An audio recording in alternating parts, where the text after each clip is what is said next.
नमस्कार मित्रों, मैं हूं आचार्य अंकित नौटियाल। स्वागत है आपका हमारे YouTube चैनल धर्मशास्त्र में। जैसे कि आप जानते हैं कि हम इस चैनल के माध्यम से धर्म से संबंधित जानकारियां लाते रहते हैं। आज हम जानेंगे 2020 में अधिक मास कब से प्रारंभ हो रहा है, कब तक रहेगा, अधिक मास में हमें क्या क्या करना चाहिए, क्या क्या नहीं करना चाहिए, अधिक मास को मलमास क्यों कहते हैं, अधिक मास कैसे प्रारंभ हुआ, इस पर आज हम चर्चा करेंगे। सबसे पहले हम जानेंगे कि अधिक मास के कितने नाम हैं। तो शास्त्रों में कई नाम अधिक मास के बताए गए हैं। अधिक मास को ही कई लोग पुरुषोत्तम मास कहते हैं, कई लोग मलमास कहते हैं। अधिक मास का संक्षिप्त परिचय हम श्रवण करेंगे। तो शास्त्रों में कहा गया है अधिमास, अधिक मास, पुरुषोत्तम मास, मलमास, मलिमलुच, ससर्प और अहंसपति, इस प्रकार से कई नाम अधिक मास के बताए गए हैं। कहा गया है कि पुरुषोत्तम मास करीब करीब हर 32 महीने के बाद आता है या 3 साल के बाद। पितामह सिद्धांत के अनुसार 30 महीने के बाद अधिक मास आता है। महाभारत काल से इसका प्रमाण मिल रहा है हमें कि सूर्य की 12 संक्रांतियाँ होती हैं जो हर 1 महीने में आती है, पर पुरुषोत्तम मास जो है वो बिना संक्रांति के है। इसी वजह से इसे अधिक मास कहते हैं।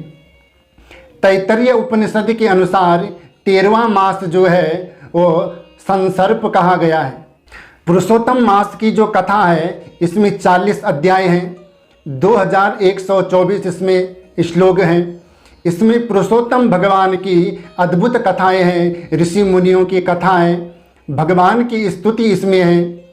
पुरुषोत्तम मास के इसमें नियम भी बताए गए हैं, क्या करना चाहिए, क्या नहीं करना चाहिए। इसमें द्रौपदी की कथा है, गुण सुंदरी की कथा है, व्यतिपात की कथा है, अन्य अन्य कई धार्मिक कथाएं इसमें आती है।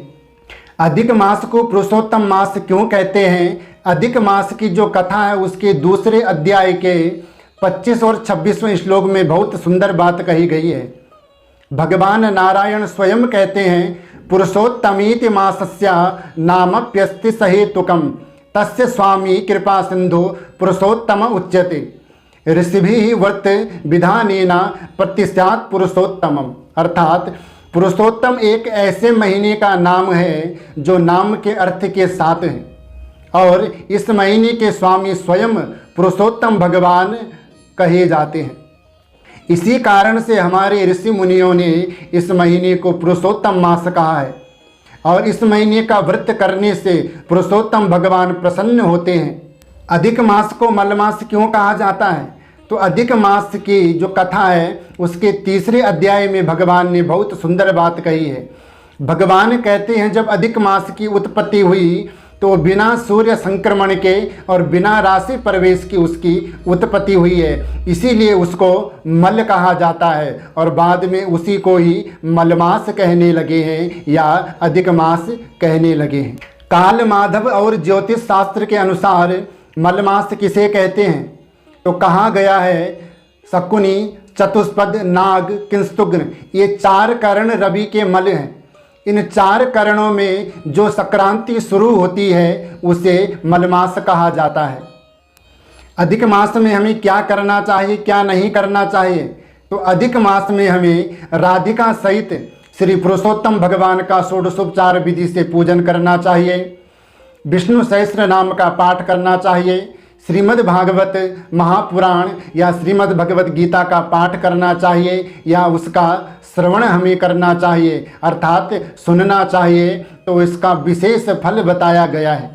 क्योंकि इस महीने कोई संक्रांति नहीं आती है इसलिए इसे अधिक मास कहा गया है, और जिस महीने 2 संक्रांति आती है उस महीने को क्षय मास कहा जाता है। इसी वजह से इस महीने में मांगलिक कार्य भी नहीं करने चाहिए और पितृकर्म भी नहीं करने चाहिए। अधिक मास में जप, तप, कथा श्रवण, कथा पढ़ना, गंगा स्नान या भगवान का स्मरण करना उत्तम माना गया है। पुरुषोत्तम मास में दीपदान का बहुत महत्व बताया गया है। अगर पुरुषोत्तम मास में कोई व्यक्ति पुरुषोत्तम भगवान के आगे घी का, यदि घी ना हो तो तिल के तेल का दीपक अगर पूरे 1 महीने प्रज्वलित करके रखता है तो उसको लक्ष्मी की प्राप्ति होती है।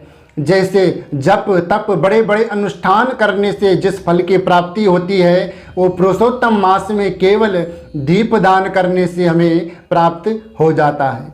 अधिक मास में जैसे हम और कोई व्रत नहीं कर सकते हैं, पर पंचरात व्रत कर सकते हैं।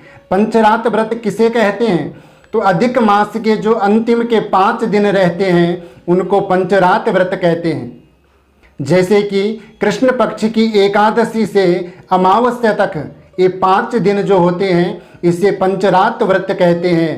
पुरुषोत्तम मास भगवान नारायण ने अपने भक्त प्रहलाद की रक्षा करने के लिए बनाया था, और पुरुषोत्तम मास में ही भगवान ने हिरण्यकश्यपों को भी मारा था, उसका उद्धार भी किया था।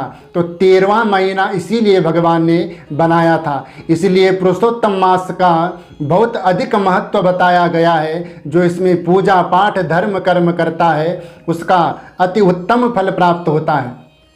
तो 2020 में 18 सितंबर से 16 अक्टूबर 2020 तक पुरुषोत्तम मास रहेगा। इस महीने में आप भगवान की भक्ति करिए, पुरुषोत्तम मास की कथा श्रवण करिए। तो आज के लिए इतना ही। मुझे विश्वास है कि हमारे द्वारा दी गई जानकारी आपको ज़रूर पसंद आई होगी।